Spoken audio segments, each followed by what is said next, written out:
안녕하십니까. 들리는군요. 예, 감사합니다. 안녕하십니까. 울랄라랩의 강학주입니다. 어, 이 오픈되어 있는 공간에서 발표하는 게 처음이라서 약간 좀 긴장이 되고 떨리는군요. 그래서 좀 쉽게 조용하게 여러분들한테 좀 도움이 될 수 있는 이야기를 좀 나눴으면 좋겠고요. 일단 저희 실제적인 사례들을 몇 가지도 같이 보여드리긴 하겠는데, 그것보다 반향이 중소기업에서 내지는 우리 공장에서 어떤 방향으로 이제 진행을 하는 것이 처음 도입할 때, 처음 접근할 때 유효성이 있는가 아니면 효과가 있겠는가라는 것을 진단할 수 있는 부분부터 이야기하는 게 맞을 것 같습니다. 제목은 IoT 플랫폼과 데이터 기반의 제조 진흥화라는 주제로 제가 말씀을 드리겠습니다. 첫 장은 뭐 많이 알고 있는 이야기죠. 지금 현재 4차 산업혁명이 오고 있다. 그러면 이전의 산업혁명과 무엇이 다른가라고 봤을 때 4차 산업혁명은 기존에 있는 기술 그대로 여러 가지 파생되어 있는 기술들을 융합을 해서 적정 기술을 찾아내고 그 적정 기술을 통해서 우리 생산성을 높인다든지 아니면 어떤 이제 가치를 증대시키기 위한 판법을 찾아가는 것이다, 이렇게 많이 이야기를 합니다. 그 중에서 이제 가장 이야기 많이 나오는 것이 이제 세 가지 기술이 있습니다. OT 기술, NT 기술, IT 기술, 이렇게 세 가지가 있는데 이 세 가지 기술이 융합이 되는 것이 4차 산업혁명이다라고 이야기를 하고 있죠. 그럼 이 4차 산업혁명에서 왜 제조업을 주목을 하고 있는가라는 부분을 좀 한번 살짝 짚어보겠습니다. 여러분들이 잘 알고 있는 내용이긴 한데요. 제조업은 거의 30년 가까이를 계속 침체되고 있어 왔죠. 그리고 보면 이 그래프 자세히 잘 안 보이는군요. 이 그래프를 보시면 최근에 전 세계가 다 침체가 되고 있는데 2000년도로 넘어와서 중국만 유일하게 살짝 올라갔다가 다시 같이 지금 중국도 마찬가지로 침체가 되고 있죠. 실제 제조업이라 그러면 각 국가의 경쟁력이라고 할 수 있을 정도로 굉장히 중요한 지표임에도 불구하고, 그리고 지금 현재 시대가 발전될수록 제조업의 중요도는 더 올라감에도 불구하고 제조업은 여전히 침체되고 있었던 것이 지금 사실입니다. 실제 왜 이렇게 침체가 됐냐라는 것을 분석을 해보면 여러 가지 원인들이 있을 수 있겠습니다. 뭐 첫 번째로는 노동력 감소라는 부분도 있을 수 있겠고요.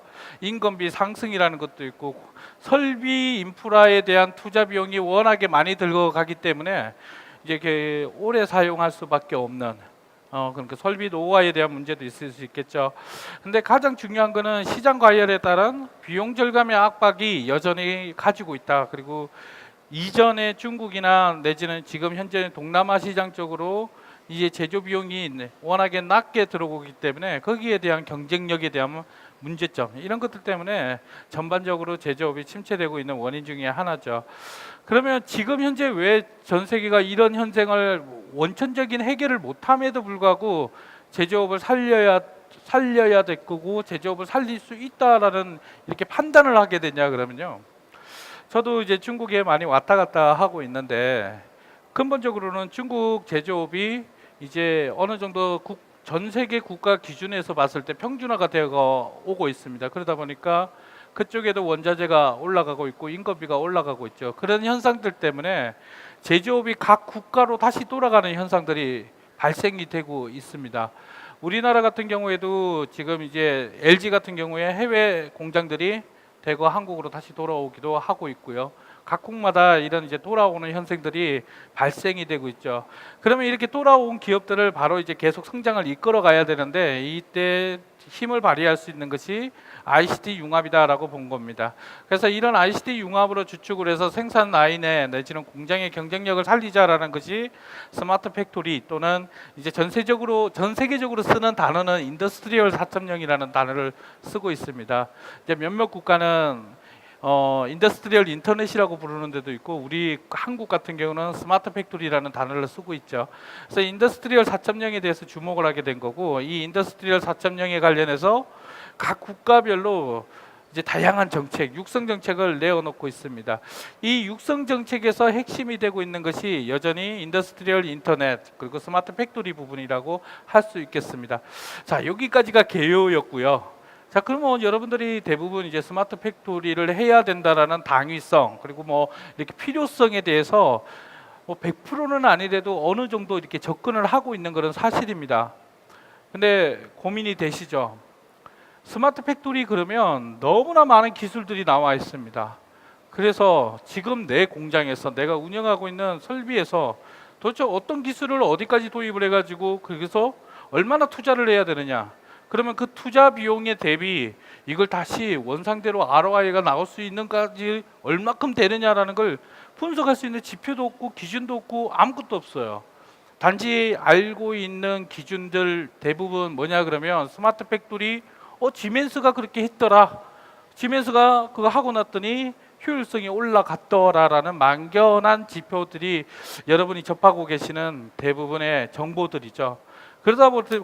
그렇다 보니까 스마트 팩토리 이야기가 나오면 대부분이 하시는 답변은 스마트 팩토리가 무엇입니까? 라고 하면 직원들 내보내고 나머지 로봇 도입해서 완전 자동화를 시키는 것이 스마트 팩토리다 라고 생각을 하신다는 거죠.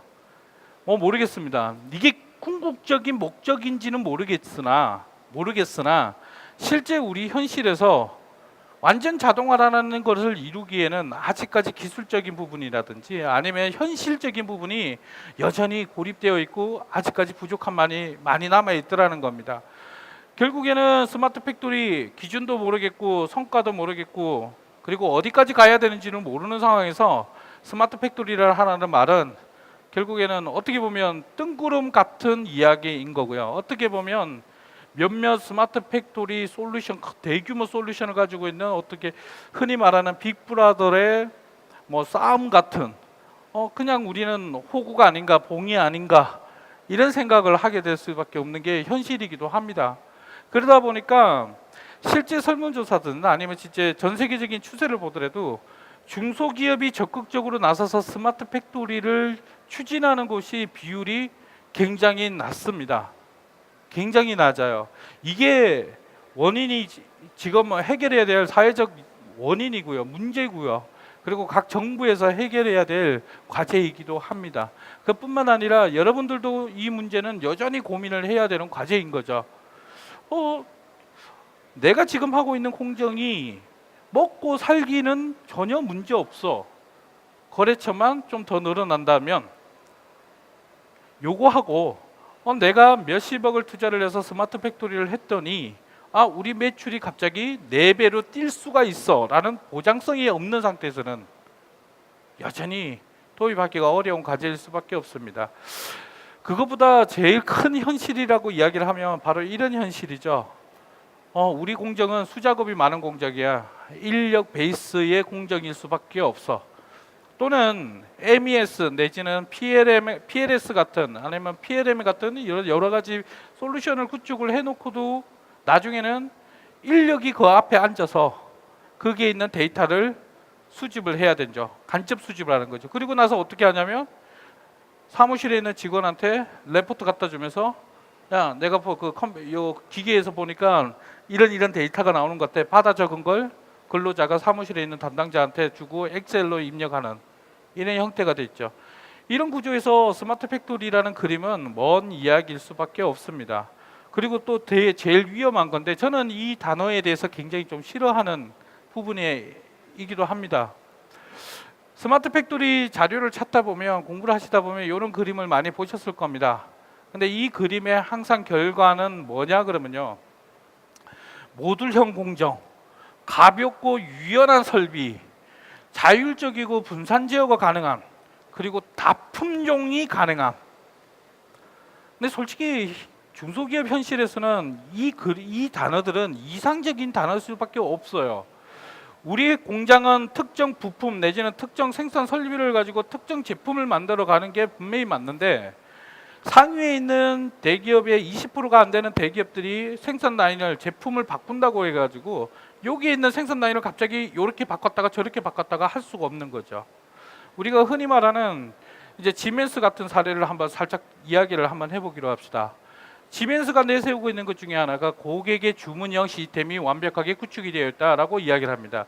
쉽게 말씀드리면 제가 자동차 회사입니다. 그리고 밑에 2차, 3차 벤더까지 거느리고 있는 큰 기업입니다. 그리고 제가 빅데이터 분석을 했더니 소비자 취향을 분석을 했더니 다음 달에 A라는 모델이 10,000대가 팔리게 된 거예요. 그러면 제가 그거 내년에 다음 달에 10,000대가 팔릴 거라 그랬으니까 10,000대만 딱 생산하면 재고 질 필요 없고, 그렇죠? 거기에 대한 인건비나 기타 비용들을 절약할 수 있어요. 그리고 수익이 충분히 올릴 수 있는 거죠. 그래서 제가 이러는 겁니다. 다음 달에 A라는 모델이 10,000대가 주문량이 들어왔어. 그러면 밑에 있는 벤더사들에게 야, 10,000개를 제작할 수 있는 부품을 만들어. 네, 한 번 정도는 그게 되겠죠. 한 번 정도는. 그런데 다음 달에 이번에 조사해봤더니 B라는 모델이 50,000대가 주문이 됐어. 이제 10,000대는 주문이 안 들어왔으니까 필요 없어. 야, 50,000대 이제 부품 생산해줘. 50,000대 만들어. 물론 대기업은 가능할 것 같습니다. 위에 있는 상위 기업은 가능할 것 같은데, 지멘스 같은 시스템은 가능할 건데, 그 밑에 있는 벤더사들은 회사 하지 말라는 이야기밖에 안 되겠죠. 안 될 수밖에 없을 겁니다. 그러니까 실제 스마트 팩토리를 다품종 대량 생산에 근접하다 보니까 결국에는 접근하는 그림이 스마트 팩토리는 그냥 이상적인 것 내지는 우리 공장에 전혀 의미가 없는 것으로 판단을 할 수밖에 없는 거죠. 쉽게 말하면 피로감이 쌓이는 거죠. 피로감이. 근데 이 문제를 해결하지를 못하고 있는 것이 지금 현실입니다. 왜냐? 지금 제가 이게 도표를 가지고 왔는데 제조업의 산업 구조입니다. 전 세계적으로는 81%가 중소제조업이고요. 여기서 말하는 중소제조업은 연매출 300억 이하의 기업들을 말합니다. 그리고 우리 국내는 91%가 넘습니다. 그러면 위에 있는 대기업은 채 20%가 안 되는 거죠. 지금 이 산업 구조에서 실제 위에서 만들어내는 엔드 제품을 만들어내는 것은 실제 부품들은 중소기업에서 이루어가 있는 거죠. 그런데 상위에만 스마트 팩토리가 진행이 되고 있습니다. 상위에만. 그러니까 밑에서는 지금 어떻게 보면 스마트 팩토리라는 이슈가 어떻게 보면 작은 제조업들에게는, 중소제조업들에게는 위기일 수밖에 없는 겁니다. 대응을 하지 못한다 그러면, 만약에 진짜 그렇게 간다 그러면 이 문제를 한번 깊게 한번 생각할 필요가 있는 문제입니다. 그래서 이제 그렇다 그러면 우리 기업에서 스마트 팩토리를 접근하기 위해서 뭘 봐야 되느냐라는 걸 고민을 해야 됩니다. 스마트 팩토리 이야기를 하다 보면 가장 많이 접하는 시스템이 몇 가지가 있습니다. 그 중에 뭐 대표적인 게 MES도 있을 거고요. 기존에 구축되어 있던 ERP도 있을 수 있겠습니다. 그리고 흔히 많이 말씀을 하시는 CPS라 그러죠. 로봇 시스템, 물리 시스템이라 그러죠. 물리 시스템도 필요합니다. 그렇죠. 근데 그걸 어디까지 접근해야 되느냐라는 답은 실제 접근하기가 굉장히 어렵죠. 그래서 기본부터 한번 고민해 보자는 겁니다. 제일 밑에 기본부터. 작은 거 하나가 어떻게 바뀌느냐에 따라서 생산량과 효율성은 바뀔 수 있다라고 저는 믿고 있습니다. 그러니까 큰 걸 보지 말고 제일 밑에서부터 접근하는 방법을 찾아보자라는 거죠. 그 첫 번째가 우리 공장에서 과연 무엇이 관리가 되면 어떤 생산량이나 어떤 품질에 대한 문제가 해결될 수 있는가라는 문제부터 고민하자라는 겁니다. 예를 들면 비닐을 만드는 용도의 비닐을 만드는 공장이 있습니다. 근데 그 공장이 고민을 하는 겁니다. 맨 끝에 엔드 부분에서 비닐이 생산되는 두께가 일정하지 않아서 항상 컴플레인이 걸리거나 불량에 대한 문제가 발생이 되고 있는 겁니다. 물론 자주 일어나지는 않습니다. 어느 정도 시스템이 구축이 되어 있을 거니까요. 자주 일어나지 않지만 한 달에 그렇게 일어나는 돈으로 의해 갖고 한 달에 최소한 1-2천만 원이 버려지더라. 그러면 왜 이 비닐이 문제가 되느냐? 그러면 이 품질을 관리하기 위해서는 어디 부분부터 확인을 해야 되느냐라는 것이 관리 포인트 체크라고 이야기할 수 있겠습니다. 그 비닐하우스에서는 비닐 생산 PVC 필름 공장에서는 몇 가지가 있었죠. 모터의 회전수 RPM에 의해서 달라질 수 있겠더라. 아직까지 자세히는 잘 모르는 겁니다. 그냥 있는 것 같더라. 내지는 이 필름을 끌어달리는 롤러의 속도에 의해서 좀 달라질 수 있겠더라라는 이런 좀 막연해도 상관이 없습니다. 막연하지만 어떤 요 포인트가 우리가 지금 체크해야 될 포인트구나라는 걸 먼저 알아내는 게 중요하다는 거죠. 두 번째로는 현재 설비에서 이걸 확인할 수 있는 방법이 있느냐라는 것을 고민을 해야 될 필요가 있을 것 같습니다. 물론 가장 좋은 거는 그런 체크를 할 수 있는 최첨단 좋은 설비를 가져다 놓으면 좋겠지만 계시는 분들은 대부분 아시다시피 설비 한 대에 300만 원, 400만 원이면 얼마든지 뜯어고칠 수 있겠죠. 근데 대부분 설비가 몇억, 몇천억 이렇게 가다 보니까 당연히 설비 안에서 완전한 커스터머를 이루기는 힘듭니다. 그러면 지금 현재 우리 설비에서 생산 설비 자체 내에서 해결할 수 있는 방법이 있는지 아니면 외부적 요건을 쓸 수밖에 없는지를 생각을 하면 되는데 요렇게 말씀드리니까 굉장히 어려워하시더라고요. 그냥 제 입장에서는 간단합니다.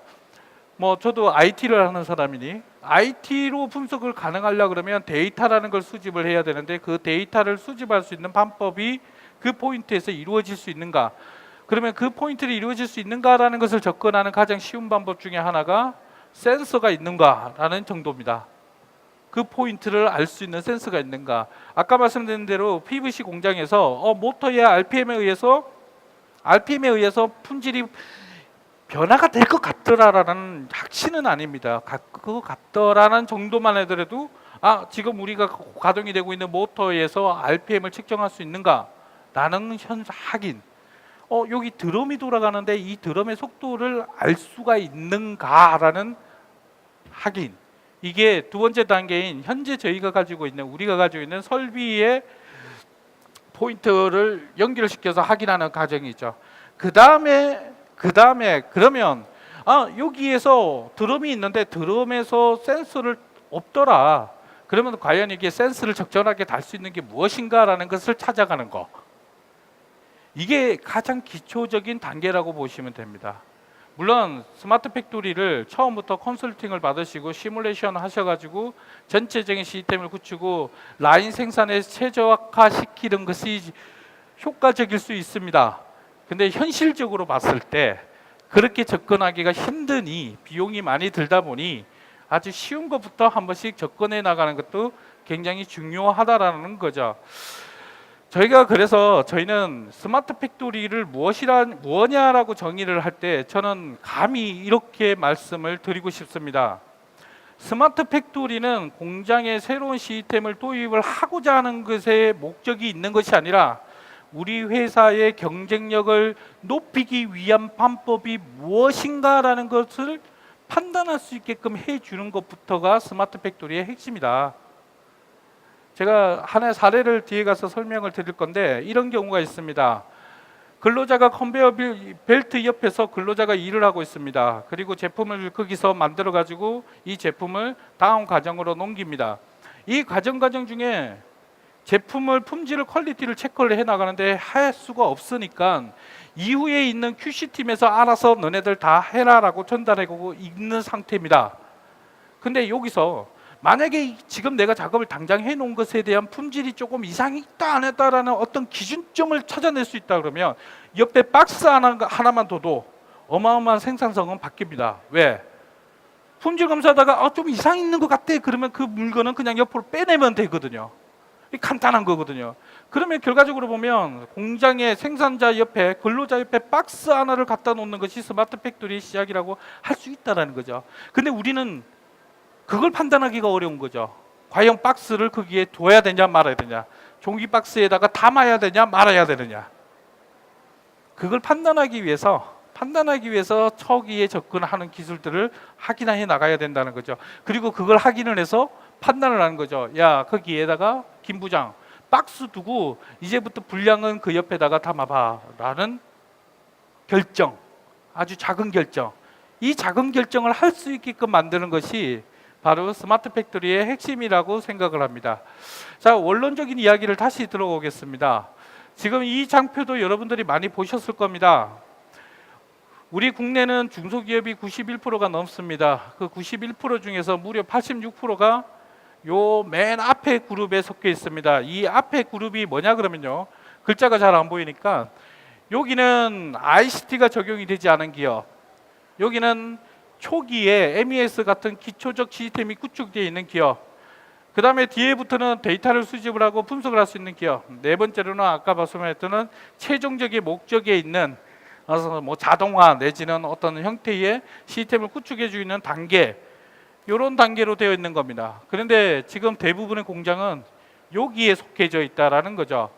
실제 여기 있는 공장들을 이야기를 할 때 스마트 팩토리가 뭐냐라고 하면 어디를 보시냐면 맨 끝에 여기부터 봅니다. 아까 말했던 삼성의 사례 내지는 지멘스의 사례 내지는 볼보의 사례를 보고 이야기를 합니다. 한 번에 여기서 여기까지 올라가려고 하다 보니까 당연히 비용이 많이 들 수밖에 없습니다. 도입을 해야 될 시스템도 많을 거고요. 물리적인 인프라를 구축을 해야 되는 영역도 많을 수밖에 없습니다. 단계적으로 접근하는 고민을 하셔야 되는데 단계를 넘어서서 이야기를 단계별로 접근하는 경우들을 잘 접하지를 못하신 게 문제인 거죠. 그러면 다음 단계는 뭐냐라고 한번 봅시다. 제일 여기 지금 이 장표는 한국산업기술평가관리원에서 나온 자료입니다. 실제 그러면 최위에 있는 단계, 고도화 단계까지 가기 위해서 그 다음 단계 뭐냐? 여기는 미작용, 수작업, 미적용이 있겠는데 그 다음에 해야 되는 기초적인 단계 중에 첫 번째 단계가 뭐냐면요, 데이터를 집계할 수 있는 방법을 찾아라라는 겁니다. 데이터를 확인할 수 있는 방법을 찾아라는 겁니다. 생산관리 시스템 MES가 굉장히 좋습니다. 굉장히 도움이 많이 됩니다. 꼭 필요한 시스템, 장기적으로 봤을 때 꼭 필요한 시스템입니다. 그런데 MES의 데이터는 어떻게 수집을 합니까? 근로자가 일을 해갖고 작업 일지에 쓴 거를 가져와서 저녁에 퇴근하면서 여직원한테 줍니다. 여직원이 엑셀이나 시스템 열어가지고 입력을 합니다. 작업 일지에서 여러분 어떻게 합니까? 사출 한번 예를 들어볼까요? 사출해서 부품이 만들어집니다. 그런데 적정 온도가 120도라고 예정을 해봅시다. 근데 갑자기 물량이 늘어나고 야근을 했으라도 이 물량을 채워야 되는 상황입니다. 그러니까 사출해서 물량을 레진을 빨리 녹이기 위해서 온도를 10도 정도 올립니다. 안 그런가요? 아, 여기 없으신가요? 10도 정도 올립니다. 그러면 조금 더 빨리 녹으니, 조금 더 빨리 재료가 거의 공급이 되니 그렇게 해서 양을 늘립니다. 그런데 위에 있는 벤더사 오더사에서는 SQ 가이드 내는 OD 가이드라고 주죠. 우리 제품은 반드시 120도 이상에서 찍으면 안 돼라고 가이드를 줍니다. 그런데 생산량을 맞추기 위해서 어떻게 합니까? 130도로 올렸습니다. 그러니까 작업 일지에는 어떻게 적습니까? 기계에서는 120도라고 찍혀 있음에도 불구하고 130도로 작업 일지를 적게 되고요. 그 작업 일지가 그대로 오차가 10도라나 나는데 그 오차 그대로가 안에 들어가서 MES에 입력을 합니다. 그리고 그 MES의 보고서에 의해서 나중에 고객한테 줄 때는 자, 저희 생산 잘했습니다 라고 합니다. 그 과정을 반복하라는 거죠. 근데 그 데이터를 제대로 집계하지 못하다 보니까 어떤 현상이 벌어집니까? 납품은 할 수 있을지언정 회사의 노하우는 생기지 않는 거죠. 결국에는 사출기 공장에서 사출기 회사에서 그 사출기를 운영하는 10도만 올리면 제품이 조금 더 양산이 잘 된다고 알고 있는 공장 근무자들이 변칙을 썼으라도 그렇게 수량을 맞춰가는 겁니다. 그러면 결국에는 노하우는 인력 노하우에 의존할 수밖에 없는 거죠. 아까 제가 PVC 사례를 들어드렸는데요. 비닐하우스에서 비닐이 쫙 생산됩니다.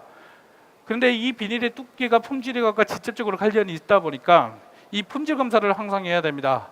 근데 이 공장에 가보니, 김해에 있는 이 모 공장에 가봤더니 이 필름이 워낙에 빨리 생산되니까 일일이 마이크로미터 갖고 찍을 수 있는 방법이 없는 거죠.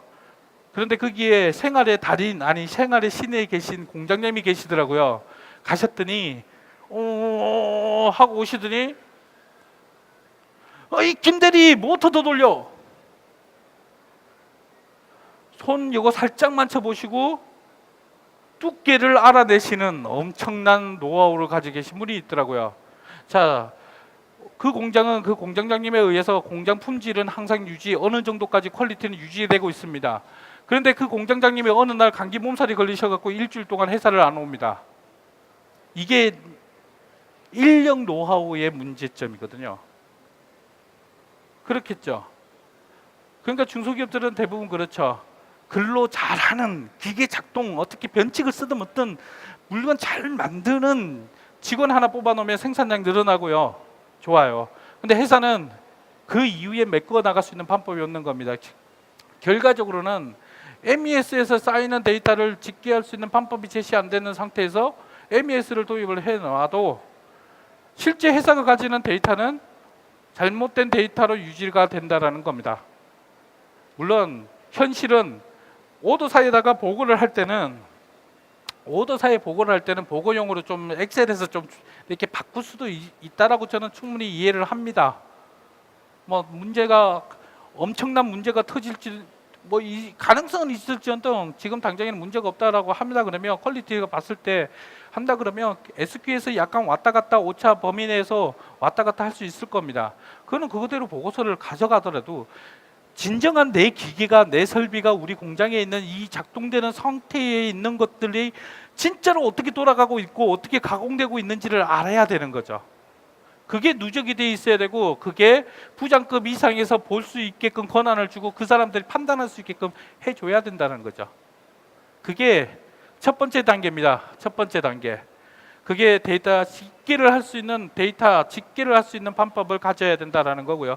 그 다음에 보면요, 이제 실시간이라는 단어가 나옵니다. 그 집계 데이터가 의사결정을 빨리 하기 위해서는 실시간적 데이터들을 가질 수 있게끔 만들어줘야 된다라는 방법을 제시하는 거죠.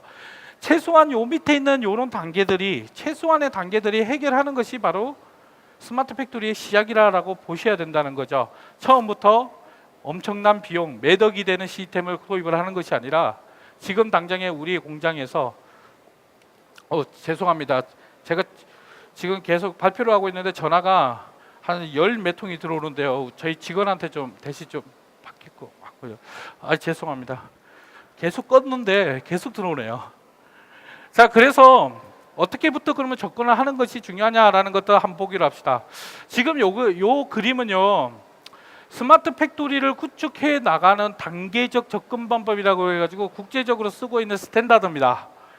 지금 단계는 제가 6단계까지만 써놨는데 원래는 저게 12단계까지 있고요. 표준은 8단계부터 시작이 됩니다. 자, 그러면 이 단계가 글자가 잘 안 보이는데 단계가 뭐냐인지를 한번 볼게요. 제일 첫 번째 단계는 그냥 지금 현재 생산하고 있는 데이터고 뭐고 그런 거 상관없이 그냥 운영하는 단계입니다. 자, 6단계가 뭐냐 그러면 이 단계부터 자동화를 구축할 수 있는 단계입니다. 그러면 첫 번째 단계를 한번 보자고요. 첫 번째 단계가 뭐냐 그러면 데이터를 집계할 수 있는 방법을 제시하는 거. 그러면 여기에서는 뭐라고 되어 있냐면 센서를 설치를 하고 그 센서에 있는 데이터를 수집하는 방법을 고민하는 거. 두 번째 단계는요, 이 센서 데이터를 실시간으로 수집할 수 있는 방법. 이게 데이터 수집 방법을 처음 제시를 하는 거고요. 세 번째 단계는 뭐냐면요, 수집된 데이터를 어떻게 볼 것인가를 고민하라는 거죠. 이게 센스에서 어떤 데이터가 들어오는데 이게 좋은 데이터인지 나쁜 데이터인지 아니면 눈으로 봤을 때 숫자로 안 보이니까 숫자로 볼 수 있는 방법을 제시하는 거죠. 그걸 버추얼라이징이라고 합니다. 시각화라고 이야기를 하는데 바로 세 번째 단계가 그 리얼타임 데이터를 버추얼라이징하는 거, 보는 거가 세 번째 단계입니다. 네 번째 단계가 뭐냐면요, 그때부터 이제 본격적으로 데이터 분석이라는 것이 시작이 됩니다. 네 번째가 그래서 여기서 보면 데이터 어널리스트라고 되어 있습니다. 데이터를 분석을 하는 단계. 이제 내가 데이터를 볼 수가 있습니다. 그러면 이제 이 데이터의 수치를 가지고 요게 문제구나 저게 문제구나.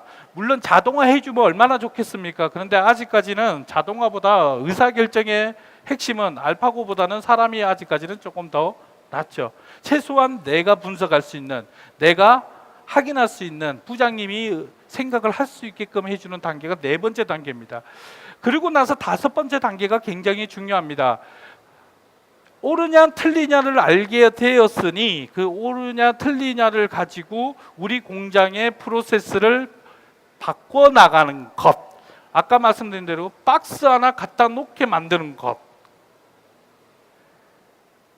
공장장님이 품질을 손가락으로 만져서 확인하는 것만 뿐만 아니라 최소한 이 드럼이 어떻게 돌아갔더니 품질이 달라지더라.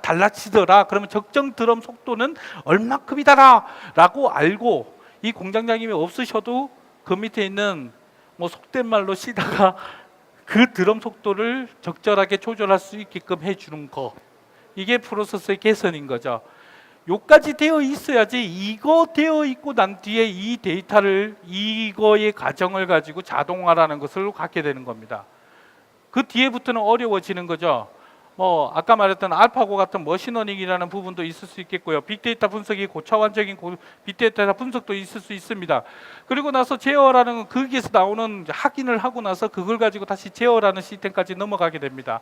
그래서 자동화가 되게 되는데, 이 이후도 지금부터 고민하지 말자라는 겁니다. 지금부터 고민하면 안 된다라는 거죠. 앞에서부터 진행을 하자라는 건데, 실제 스마트 팩토리에 구축이 되어 있는 여러 가지 사례들을 보면 실제 요 포인트, 앞에 있는 5단계 포인트를 해결할 수 있는 방법들이 굉장히 많이 제시되고 있습니다. 자, 그러면 이제 결론을 제가 말씀을 좀 드리고 이제 뒤로 넘어가면요. 우리 한국은 OT 기술이 굉장히 뛰어납니다. 이 OT 기술이라는 게 뭐냐면 설비를 제어하거나 설비를 관리하는 기술입니다. 흔히 말하면 여러분 기계 설비에 붙어 있는 PLC 내지는 어떤 뭐 PLM하고 연결되어 있는 어떤 뭐 반법들, 이런 기술들이 상당히 뛰어납니다. 그리고 우리 한국은요, IT 기술이 엄청나게 뛰어납니다. 엄청나게 뛰어납니다. 근데 지금 현재 문제는 이 OT 기술과 IT 기술이 분리가 되어 있다라는 게 문제입니다. 완전히 별개인 겁니다. 우리 회사의 사출기 내지는 설비에 자동화 컴퓨터를 붙여가지고 거기 있는 데이터를 갖고 있습니다. 그런데 그 데이터가 MES라는 IT까지 넘어오기가 안 되어 있는 거죠. ERP에 연동이 안 되어 있는 겁니다.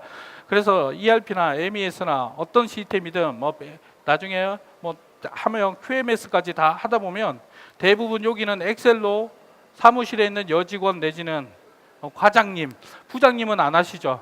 과장님 밑으로 뭐 대부분 입력 운영만 하고 있고요. 공장장에 있는 근로자들은 그냥 퇴근할 때 종이 취합해 가지고 주는 거, 이게 분리가 되어 있는 게 지금 두 기술이 굉장히 뛰어남에도 불구하고 우리가 겪고 있는 문제점이죠. 그렇다 그러면 지금 제가 말씀드리는 이걸 해결할 이 스마트 팩토리를 갖기 위해서는 제일 먼저 해야 될 게 바로 이 두 개의 영역을 연결하자는 겁니다. 이 두 개의 영역을 붙이자라는 겁니다. 기계 설비에 있는 데이터들을 내가 갖고 있는 MES 내지는 MES가 없다라고 하더라도 최소한 종이 레포트로 볼 수 있게끔, 사무실이라고 보면요, 그렇게 갈 수 있게끔 만들어주는 연결고리를 만들자라는 겁니다. 근데 이전에는 이게 굉장히 가격이 비싸고 어려웠습니다. 뭐 사출기 예로 계속 들어보겠습니다. 사출기에 LS 엠트론이나 스미모토나 미치기를 사출기를 갖다 놨습니다.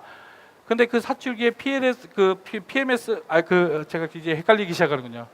거기에 있는 컴퓨터에서 케이블 하나 달고 딱 연결하고 사출기에다가 케이블 연결 딱 해가지고 컴퓨터 안에 딱 두면 컴퓨터 프로그램이, 아시죠? 대부분 한 3,400만 원 하는, 사출기에서 데이터 뽑기 위한 프로그램이 3,400만 원 하죠. 우리 회사에 사출기가 20대가 있으면 야 300만 원 곱하기 20대, 이게 프로그램 가격으로 나가야 되겠고요. 케이블 하나에 보통 얼마 하시는 줄 알죠? 싼 거는 한 20만 원 내지는 보통 100만 원 정도 받죠. 그러면 20대 곱하기 100, 그러니까 아예 도입하기가 어려운 거죠. 근데 이전에는 그래 왔다라는 겁니다. 그런데 지금은 이제 그 기술이 많이 발전하게 된 거죠. 많이 발전한 겁니다. 그래서 실제 그렇게 도움을 안 해도 데이터를 받을 수 있는 방법들이 있더라. 그게 IoT, 사물 인터넷이라는 기술이 있는 거고요. 센스에서는 WSN이라고 합니다. 무선 센서 네트워크 기술. 그 다음에 데이터 분석하는 기술, 데이터 샌딩하는 기술이 지금은 수준 위에 올라와 있습니다. 여러분들이 공장에만 적용을 안 했을 뿐이지 실제 이 기술은 생활 속에 벌써 적용이 되어 있습니다. 스마트 워치 차고 다니시잖아요. 그 스마트 워치 안에 센싱 기술이 들어가 있고요. 거기에서 내 스마트폰으로 데이터를 주는 전송 기술이 들어가 있습니다. 보드가 불과 이만큼밖에 안 되는 기술이 그 안에 집착이 되어 있는 거죠. 근데 이런 기술이 지금 제조업 쪽으로 넘어오지 않는 것처럼 보이는 겁니다.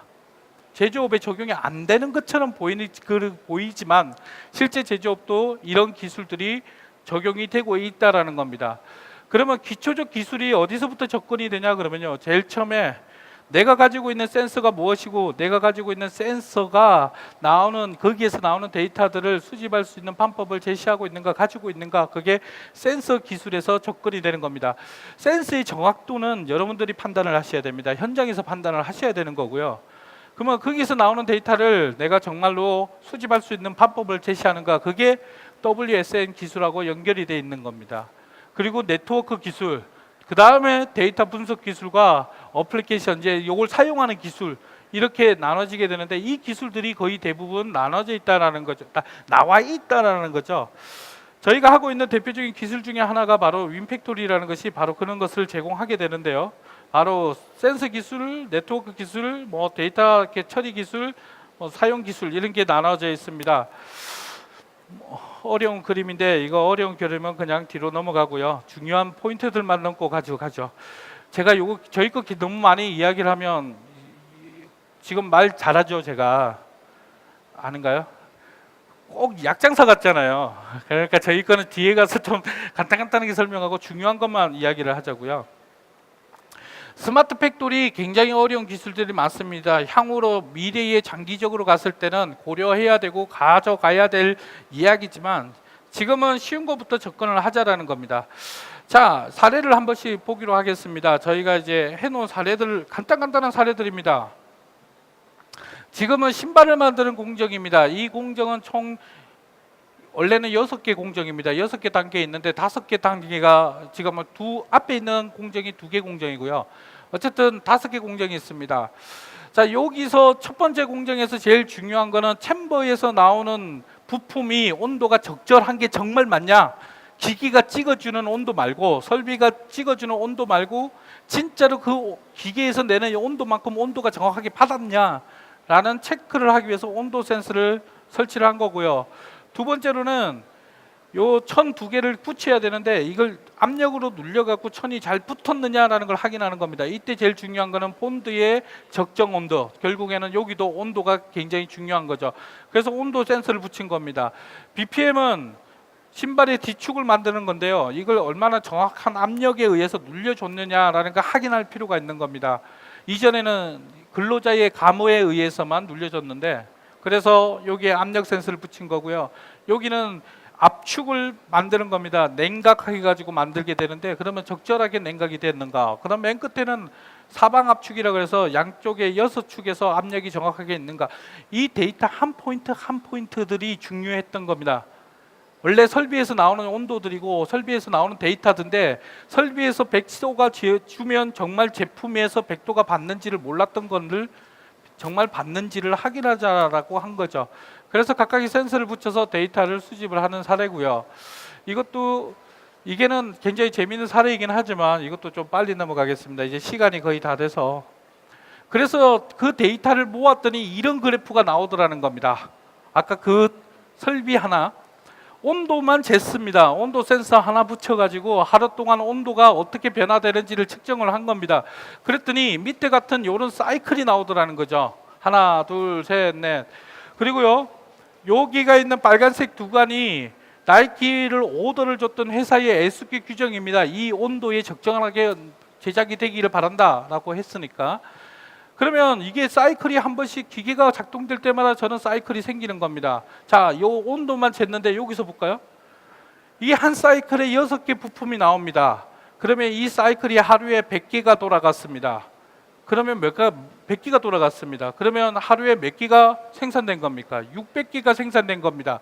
자, 그러면 기계마다 이 사이클이 나왔다 그러면 작업자 A, B, C가 있고 기계가 1, 2, 3이 있는데 A 기계에서 600개, B라는 기계에서 500개, C라는 기계에서 700개가 나왔구나라는 기계별 또는 작업자별 작업량을 확인을 할 수가 있게 되겠죠. 온도만 쟀습니다. 자, 두 번째 한번 또 읽어볼까요? 두 번째로는 요 구간이 SQ 규정에서 나오지 않았던 원했던 온도에 미달이 됐습니다. 그 시간이 잘 안 보이지만 제가 여기 찍혀있는 시간은 오후 4시 16분 42초에서 2번 작업했던 것이 적정 온도에 올라오지를 않았습니다. 물론 이걸 폐기를 하느냐 안 하느냐는 공장에서 판단을 해야 되겠지만 최소한 여기가 불량 구간이 있더라라는 것을 알게 되는 거죠. 한꺼번에 모아서 QC에서 실행을 하면 전체 물량에 대한 QC를 해야 되지만 실제 어떤 기계에 A라는 기계에 1이라는 작업자가 만들었던 작업물 중에서 4시 16분 물건은 불량률 가능성이 있을 것 같아 라는 데이터가 나온 거죠. 이해가 되시죠? 자, 그 다음에 세 번째 한번 볼까요? 세 번째 보니까 원래는 정상적인 기계가 작동이 되면 온도 변화는 이렇게 돼야 되는데 온도 변화가 저렇게 됩니다. 근로자 입장에서는 기계가 계속 작동이 되니까 내부에서 온도 공급 장치가 고장이 났는지 안 났는지 모르고도 계속 생산하고 있는 거죠. 그런데 이렇게 공장의 기계 설비 내부에서 잘못된 데이터가 들어온다라고 하면 제일 먼저 확인할 수 있는 사람이 설비팀이 있겠죠. 내지는 근로자가, 작은 공장 같은 경우는 근로자가 최소한 지금 내 기계가 데이터가 좀 이상하게 흘러가고 있어, 열 장치가 좀 이상하게 흘러가고 있어서 인지를 할 수 있는 방법이 생기는 거죠. 그렇다 그러면 자, 요거 가지고 뽑아낼 수 있는 데이터를 한번 이야기를 해볼까요? 판단을 할 수 있는 게 작업량, 전월, 분기, 연 통계가 나올 수 있습니다. 이 온도만 쟀는데 그렇겠죠. 근로자 A, B, C가 있는데 이 근로자들이 일을 얼마큼 했는지에 대한 최소한 인사 분석도 할 수 있게 됩니다. 자, 그 다음에 설비의 운영 가동 현황이 당연히 나올 수 있습니다. 온도만 쟀는데. 그렇죠. 마지막에 품질 검사에 대한 물량이 셀 수 있습니다. 우리 기계가 A, B, C가 있는데 B라는 기계가 유독 하루에 불량률이 42%가 나왔다. 당연히 체크해야 되는 거죠. 그거를 아주 복잡한 시스템을 구축한 게 아닙니다. 온도 센서 달고 그 온도 센서의 데이터를 눈으로 볼 수 있게만 만들어도 이런 의미 있는 데이터를 찾아낼 수 있다는 거죠. 이것이 이렇게부터 접근하는 것이 스마트 팩토리의 시작이라고 말씀을 드리는 겁니다. 자, 그런 사례에서 뭐 사출기라는 것도 있을 수 있겠고요. 그러니까 당연히 품질에 대한 문제 그리고 관리에 대한 문제가 이제 증가가 되고 오히려 회사 입장에서는 단돈 몇 천만 원이라도 아낄 수 있는 방법들을 찾아낼 수 있게 되는 거고요. 이런 것도 마찬가지입니다. 재료는 분명히 제가 이거는 캔을 만드는 회사입니다. 재료는 분명히 10톤을 넣는데 10톤을 넣으면 10,000개가 나와야 돼요. 그런데 10톤을 넣는데 9,000개가 나왔으면 분량이 1,000개가 나와야 되는데 분량이 2,000개가 나온 겁니다. 분량이 1,000개가 나왔는데 완제품이 10,000개가 나온 겁니다. 이게 어디서 문제가 어디서 누수가 되고 있는지를 어떻게 아냐? 간단합니다. 중간중간에 카운터 제작하는 거예요. 카운터. 몇 개 지나갔는지만이라도 쟤도 그 방법을 찾아낼 수 있지 않겠냐. 왜? 이런 포인트 기술은 가격이 얼마 되지 않기 때문에 뭐 몇 천만 원이 아니라 불과 많이 투자를 해봤자 1, 200 내지는 뭐 보통 한 100만 원 이내에서 할 수 있기 때문에 우리 기기에다가 얼마든지 체크를 해볼 수 있다는 거죠.